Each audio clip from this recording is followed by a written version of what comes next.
맥스 2015 강의입니다. 자, 저번 시간에 프리퍼런스 계속 하겠습니다. 자, 백페이스, 어디 갔죠? 백페이스 컬론 오브젝트 크리에이션. 이 부분을 하다가 잠깐 중단했는데요. 3D 프로그램에서 모델링 방식에 대해서 여러분들을 좀 알아두실 필요가 있습니다.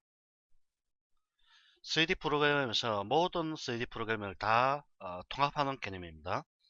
첫 번째는 와이어프레임이라는 방식이 있고요. 두 번째, 스페이스라는 방식이 있습니다. 세 번째, 솔리드라는 방식이 있고요. 네 번째, 넙스라는 방식이 있습니다. 자, 이게 모든 프로그램에 사용되는 전부 공통적인 개념이고요. 이 와이어프레임이라는 어떤 모델링 방식은 객체를 구성할 때 면으로 구성하는 게 아니라 선으로만 구성하는 겁니다. 객체를 구성할 때 면을 제외하고 어, 객체를 구성하는 어떤 선으로만 구성하는 그런 방식을 와이어프레임 모델링 방식이라고 이야기하고요. 스페이스 모델링 방식은 면으로 객체를 구성하는 방식인데 객체를 구성하는 방식이고요. 솔리드 모델링 방식도 면으로 객체를 구성하는 방식은 같은데 차이점은 뭐냐면은 스페이스는 물체가 갖고 있는 체적이나 질량이나 이런 것들을 갖고 있지 못하는 방식입니다. 이거는 체적이 없다 라고 얘기하고요. 솔리드 방식은 체적을 갖고 있다 라고 얘기합니다. 이 두 가지 차이점은 체적이 없기 때문에 스페이스 모델링 방식에서는 이 그러니까 질량을 계산할 수가 없습니다. 질량이나 면적 이러한 것들을 계산을 못하고요. 솔리드 방식은 체적을 갖고 있기 때문에 질량이나 최적을 계산할 수가 있다는 차이점이 있습니다. 그래서 현대에서 거의 대부분의 3D 모델링 방식은 솔리드 방식을 대부분 사용합니다. 왜냐하면 솔리드 방식을 통해서 모델링을 하고 난 다음에 이 물체에 대해서 시뮬레이션 작업을 하는 경우가 많이 있죠. 이를테면은 자동차를 디자인한 다음에 자동차의 움직임이나 그리고 어떤 물체와 충돌을 했을 때의 충돌치 그리고 비행기를 설계나 디자인할 때 비행기가 날아가는 모습이나 어떤 이 공기역학적인 그런 부분들, 공기역학이나 유체역학에 관련된 부분들, 그런 부분들을 시뮬레이션 하기 위해서 반드시 질량이나 체적이 계산되어야 되기 때문에 현대의 대부분의 모델링 프로그램들은 솔리드 방식을 사용하게 됩니다. 그러면 넙스라는 방식이 있는데요. 넙스는 Non-Uniform Relationship B-Spline이라는 뜻입니다. 이거는 비선형 릴레이션십 비선형 비선형 스플라인 곡선이라고 얘기하는데 넙스를 사용하는 모델링 방식은 주로 라이노에서 주로 사용됩니다. 라이노 3D라는 프로그램에서 주로 사용되고요. 넙스를 사용하는 목적은 넙스를 주로 사용하는 파트는 제품 모델러라든지 제품 모델링이라든지 제품 디자인 이러한 파트에서 주로 넙스라는 방식을 사용합니다. 그러면 와이어프레임은 어떤 방식이냐면 이런 겁니다. 자, 티어포트를 이렇게 하나 장면에서 그리겠습니다. 자, 그린 다음에 이 재질 편집기라는 부분이 있는데요. 매트리얼 에디트라고 합니다. 단축키는 키보드 M입니다. 자, 클릭하시고요. 자, 모드에서 컴팩트 매트리얼 에디트라고 바꾸겠습니다. 자, 그러면 그냥 현재 이 부분이 아무것도 어떤 재질이나 색상이 적용되지 않은 상태입니다. 자, 아키앤 디자인이라는 걸 있죠. 이거 따라 하십시오. 아키앤 디자인을 클릭하셔서 여기 보면은 어, 스탠다드라고 있습니다. 스탠다드 더블 클릭하세요. 더블 클릭하면은 이게 스탠다드 바뀝니다. 그러면 여기 하나 둘 세 번째 있죠. Assign Material in Selection에 나오는데요. 클릭합니다. 자, 이렇게 적용이 됐죠. 그러면 여기 보면 와이어라고 있습니다. 클릭합니다. 자, 그러면 보시는 바와 같이 이렇게 보시면은 면이 없는 상태입니다. 면이 없이 각각의 객체를 구성하는 선들만 이렇게 이루어져 있는 겁니다. 이걸 와이어프레임이라고 합니다. 이걸 와이어프레임 모델링 방식은 가장 전통적인 방식이고 가장 오래된 방식인데요. 이게 특징은 뭐냐면은 빠릅니다. 렌더링 속도가 빠릅니다. 렌더링 속도가 렌더링 속도와 비포트 SA 비포트 SA 속도가 빠르다는 특징이 있죠. 왜냐하면 면이었기 때문에 각각의 객체를 구성하는 요 부분 선들만 이렇게 표현을 하면 되기 때문에 그만큼 속도가 빠르다는 얘기입니다. 그러면 스페이스는 간단하게 얘기해서 이겁니다. 그냥 기본값으로 와이어를 없애보십시오. 없애면은 보시는 바고서 이렇게 면으로 구성이 되어 있죠. 이걸 스페이스 방식이라고 합니다. 그러면 솔리드는 여기서 최적을 부여한다고 했죠. 두께를 주는 작업이라고 했습니다. 이게 바로 솔리드입니다. 그냥 제가 설명하기가 좀 곤란해서 그냥 이렇게 만들었는데요. 스페이스가 솔리드가 되기도 하고 솔리드가 스페이스 되기도 합니다. 이거는 맥스에서는 좀 제어하기가 어렵고요. 맥스는 전부 솔리드 방식입니다. 그리고 라이노에서는 라이노 SD라는 프로그램에서는 스페이스와 솔리드가 구분이 되어 있습니다. 정확하게 스페이스는 이런 형태입니다. 이렇게 면 두께가 없는 형태, 이걸 바로 스페이스라고 얘기하는 거고요. 솔리드는 이렇게 3차원으로 어떤 두께를 갖고 있는 형태를 솔리드라고 얘기하는 거죠. 그럼 넙스 같은 경우에는 맥스에서도 넙스를 적용할 수가 있습니다. 어떻게 적용하냐면은 객체를 이렇게 만드신 뒤에 이건 여러분들 현재 그냥 보십시오. 마우스 오른쪽 단추 누르시면은 이 컨버트 2라고 있습니다. 여기 보면 넙스라고 나오죠. 넙스. 자, 넙스를 적용하면은 넙스로 편집할 수 있는 상태로 바뀌게 되는데요. 이게 바로 넙스로 바뀌는 겁니다. 자, 이렇게 3D 프로그램은 기본적으로 이렇게 와이어프레임, 스페이스, 솔리드, 넙스라는 모델링 방식을 갖고 있고요. 여기서 좀 더 좀 더 나가서 맥스에는 추가적으로 몇 가지가 더 있습니다. 맥스에서는 이거는 맥스에서만 사용되는 개념인데요. 제가 그냥 이름을 붙인 겁니다.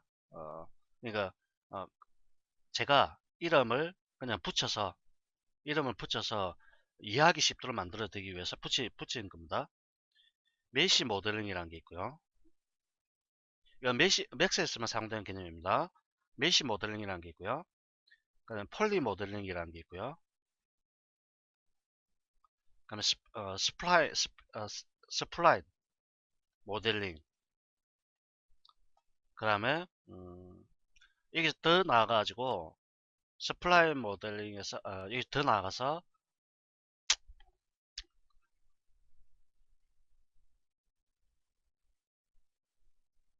원 사이드 모델링이라는 게 있고요. 투 사이드 모델링이라는 게 있습니다. MODELING죠. 자, 메시는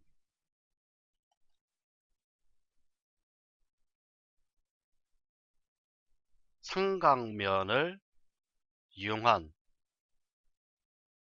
모델링을 뜻하는 겁니다. 삼각면.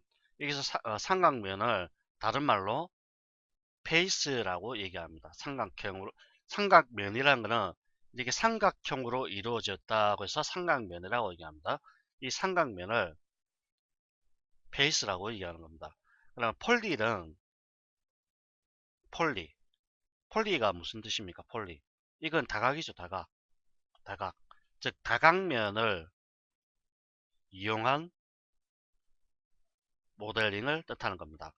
아니, 여러분들 아마 한 번씩은 들어보셨을 겁니다. 폴리 모델링이라고 얘기합니다. 폴리 모델링. 폴리 모델링이라고 하면은 요걸 뜻하는 겁니다. 다각면을 이용한 모델링 방식을 뜻하는 건데, 자, 요렇게 볼까요? 사각형이 있습니다. 사각형도 다각면입니다. 이걸 요렇게 나눠버리면 어떻게 됩니까? 삼각이죠. 또는 요렇게 나눌 수도 있겠죠. 요렇게 나누면은 역시 삼각이죠. 즉 삼각형 두 개를 연결한 게 사각형이 됩니다. 그럼 이거는 오각형은요? 요렇게 되겠죠. 하나, 둘, 셋, 넷, 다섯. 오각형이죠. 오각형. 요렇게 나눌 수도 있겠고요. 요렇게 나눌 수도 있겠고, 요렇게 나눌 수도 있죠.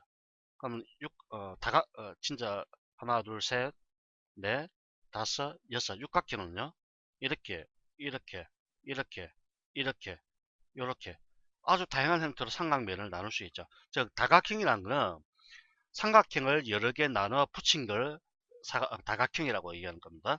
즉 메시 모델링은 삼각형의 형태를 가지고 있는 면을 이용해서 모델링을 하는 방식을 메시 모델링이라고 하고요. 이걸 삼각면을 다른 말로 페이스라고 합니다. 그럼 폴리 모델링이라는 것은 삼각면을 여러 개 이어 붙여서 다각형으로 만든 다음에 그걸 이용해서 모델링 하는 것, 그걸 폴리 모델링이라고 얘기합니다. 그럼 스플라인 모델링이라고 있는데요. 스플라인은 2차원 도형을 이용해서 모델링을 하는 겁니다. 깨끗하게 치워야 되죠. 자, 치우고. 이 지우개가 큰 게 없어가지고 희한하죠. 지우개가 큰 게 없어가지고 지우개가 어렵습니다. 자, 스플라인.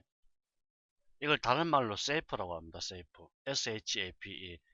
도형이란 뜻입니다. 도형. 즉, 이거는 2차원 도형을 이용해서 모델링을 하는 겁니다. 2차원 도형은 어떠한 특정한 높이값을 갖고 있지 못한, 즉 2차원 도형은 높이값이 없는 그런 오브젝트를 2차원 도형이라고 합니다. 박스를 생각해 보실까요? 박스는 이렇게 만들어지죠. 박스 이렇게 있고요.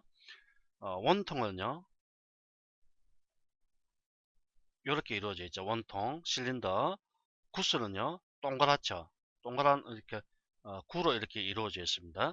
근데 2차원 도형은 여기에 해당되는 높이값, 이 높이값이 없는 그런 물체를 2차원 도형이라고 합니다. 즉 라인, 선, 그냥 사각형, 원, 원, 타원, 아크 이런 것들을 2차원 도형이라고 하죠. 2차원 도형은 2차원 도형은 높이값을 갖고 있지 못한 형태를 의미하는 겁니다. 형태는 모양을 뜻하는 겁니다. 모양이라는 것은 직선, 그 다음에 사각형, 원, 호, 하나의 어떤 모양을 갖고 있는 것을 바로 2차원 도형이라고 얘기하는 거고요. 2차원 도형을 바로 세이프 또는 스플라인이라고 얘기를 합니다. SPLIN이죠. 스플라인 얘기하고요. 이와 반대되는 경우로 높이값을 가진 물체, 이걸 3차원 오브젝트라고 얘기하죠. 3차원 오브젝트. 맥스에서는 이걸 맥스에서는 이걸 프리미티브라고 얘기하고요. 이걸 프리미티브라고 얘기하고요. 이걸 좀 아주 어려운 말로 기하체라고 얘기합니다. 기하체. 이거 한번 검색을 해보십시오. 기하체라고 어떤 말이 나오는지. 프리미티브 어디 있느냐? 바로 여기 있습니다. 스탠다드 프리미티브 돼 있죠. 익스텐드 프리미티브. 그러면 세이프는 어디 있냐? 바로 옆에 있습니다. 세이프. 소는 스플라인에도죠. 라인, 리탱글, 서클, 엘립스, 아크, 도넛 이런 어떤 형태를 갖고 있는 것. 그럼 3차원 오브젝트는 이게 3차원이죠. 그럼 이걸 다른 말로 하면 이거는 지금 형태라고 했죠. 그러면 이걸 형상이라고 하는 거죠. 형상. 아시겠죠? 자, 이렇게 맥스에서는 메시 모델링, 폴리 모델링, 세이프 모델링 또는 스플라인 모델링이 나타나고요. 그 다음에 지금 본격적으로 말씀드려야 될 게 바로 백페이스 어디 갔죠? 여기 있네요. 백페이스 컬럼 오브젝트 크리에이션. 요거 하나 설명하기 위해서 앞에 쭉 말씀드린 겁니다. 지금 어렵죠? 백페이스 뒷면입니다. 뒷면. 이걸 반대되는 개념이 앞면인데요. 그냥 앞면을 갖다가 노말이라고 합니다. 노말. 이걸 어, 노말면 영어로 붙이기가 좀 그렇긴 한데 정면이라는 뜻입니다. 정면. 정면에 있는 면이라는 뜻입니다. 정면에 있는 면, 이 뜻인데요. 백페이스 컬, 투명하게 만들겠다는 뜻입니다. 즉 이게 뭐냐면은 one-sided 모델링입니다. one-sided 모델링이고요. 이거 반대가 two-sided입니다. 즉 면을 만들 때 한 개를 만들 것이냐 두 개를 만들 것이냐 그에 대한 차이입니다. 자, 요거 한번 보겠습니다. 자, 스탠다드 프리미티브라고 되어 있죠. 여기서 플랜이라고 있습니다. 클릭하십시오. 그 다음에 프론트라는 글자가 있는데요. 여기서 클릭 들어가십시오. 자, 그러면은 이렇게 보시면은 이렇게 면이 보이죠. 자, 키보드 Alt키 누르시고요. 마우스 힐 버튼 누른 다음에 드래그 해 보십시오. 뒷면 나옵니까? 안 나오죠. 다시 우측으로 움직여 볼까요? 앞면 보이죠? 뒤에 돌리면은 뒷면이 안 나옵니다. 이게 바로 one-sided 모델링입니다.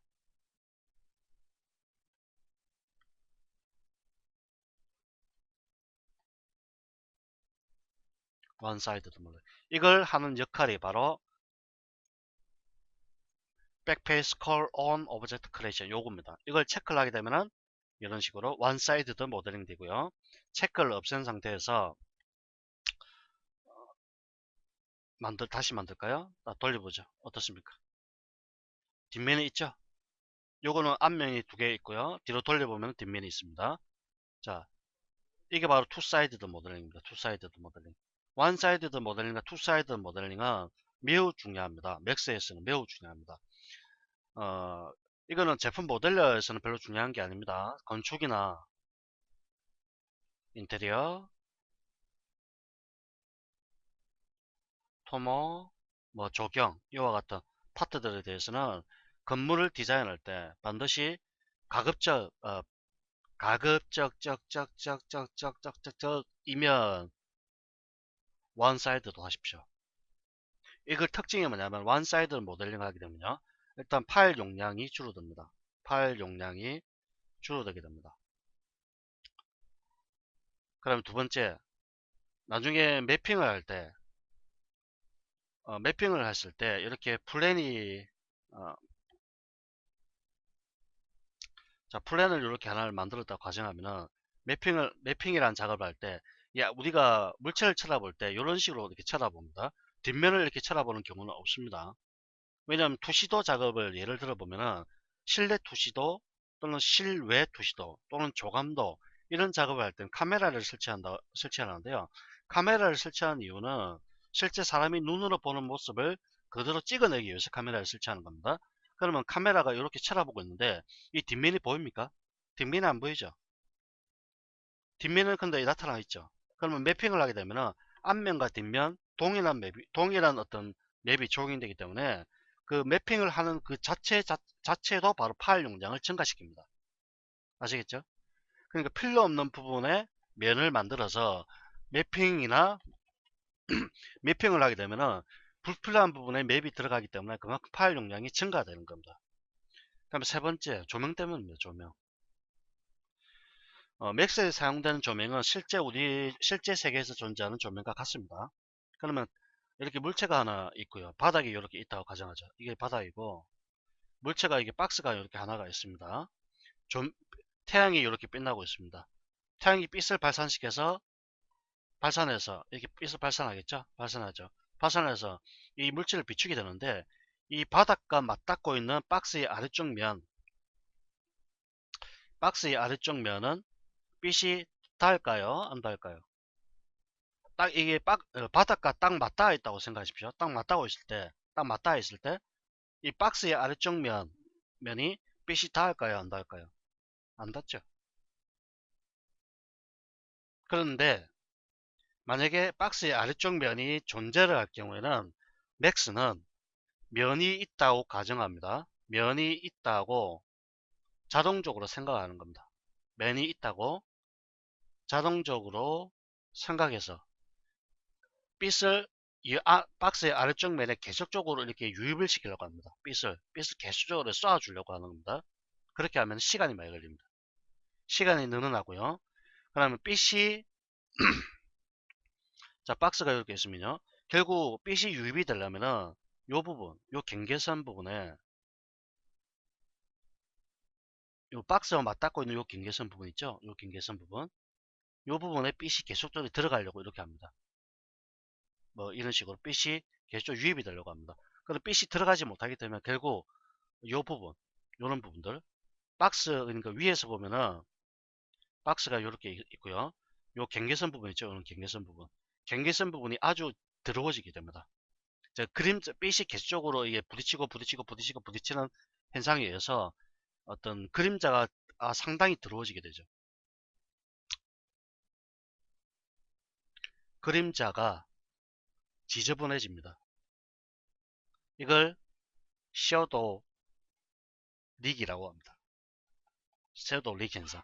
그림자가 계속 겹쳐서 아주 지저분해지는 현상. 그걸 섀도우 릭 현상이라고 하는데요. 그게 발생하게 됩니다. 그러면 아무리 깨끗한 모델링을 한다 하더라도 이런 식으로 잘못될 경우에는 깨끗한 이미지를 얻을 수가 없게 되는 겁니다.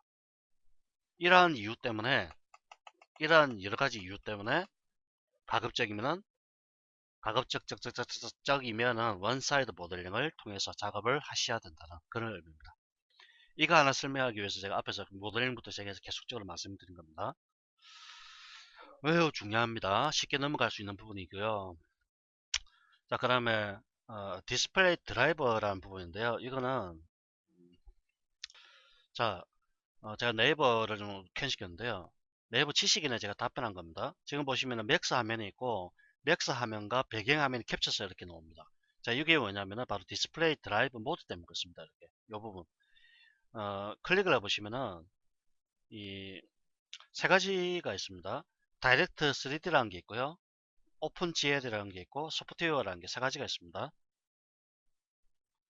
맥스의 그래픽 드라이브 모드라고 얘기하는데요. 이 그래픽 드라이브 모드가 잘못될 경우 앞서 방금 우리가 보신 것처럼 이런 현상이 자주 발생합니다. 또는 우측에 있는 커맨드 펜이 잘린다든지 글자가 잘려서 잘 안 보인다든지 이렇게 많이 발생하는데요. 이런 현상이 발생할 경우에는 어, 대부분의 여러분들 크롬에 그래픽 카드를 그러니까 맥스를 설치하시면 다이렉트 3D로 설정이 되어 있습니다. 만약에 앞서 보신 것처럼 그런 현상이 발생하면 그래픽 카드의 제조회사 보통 두 가지죠. 엔비디아나 그다음에 ATI 두 가지인데요. 제조회사 홈페이지에 접속하셔서 자료실에 여러분들 그래픽 카드에 맞는 드라이브가 있습니다.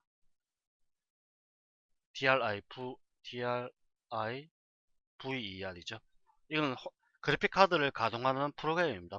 프로그램. 이걸 최신 버전을 다운받으십시오. 최신 버전 다운받으셔서 현재 그래픽 카드 드라이브가 만약에 뭐 5.00이다. 그러면 한 6, 7, 뭐 이런 버전을 다운받으셔서 설치를 하십시오. 만약 그래도 해결이 안 된다. 동일하다. 그러면은 현재 버전이 5.0이면요. 낮은 버전 설치하십시오. 4.0 또는 뭐 3.0 이렇게 낮은 버전 설치하셔서 설치를 해 보십시오.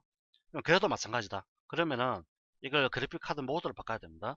지금 이 다이렉트 3D로 됐는데 이걸 오픈GL로 바꿔보시고요. 오픈GL로 바꿨는데도 또 마찬가지다. 그러면 소프트웨어로 바꿔보십시오. 소프트웨어는 이 그래픽 카드의 가속 기능을 갖다가 사용을 못하기 때문에 렌더링 했을 때의 속도가 조금 느려지게 됩니다. 그리고 CPU 부하가 많이 걸립니다. 왜냐하면 그래픽 카드 자체에서 가속 기능이 있어서 이 CPU가 작업해야 될 연산 기능을 일정 부분 담당하는 역할도 있습니다. 근데 소프트웨어를 사용하게 되면은 그래픽카드 가속 기능을 끄고 CPU에서 담당하기 때문에 그 CPU 부하가 좀 많이 걸리게 됩니다. 근데 소프트웨어 해도 마찬가지다. 그러면 별 방법 없습니다. 그래픽카드 바꾸셔야 됩니다. 그래픽카드가 이상이 있는 겁니다. 아시겠죠? 이것 때문에 이 부분이 중요하기 때문에 좀 잘 보시기 바라겠고요. 그다음에 감마 앤 LUT라는 부분도 상당히 중요한데요. 이거는 렌더링 했을 때 다시 말씀드리도록 하고요. 자, 나머지 렌더링 부분도 차후에 말씀드리도록 하겠습니다. 자, 나머지 기준모라든지 이런 것도 다 요 어떤 요 강의할 때, 요 부분 강의할 때 다시 말씀드릴 겁니다. 수고하셨습니다.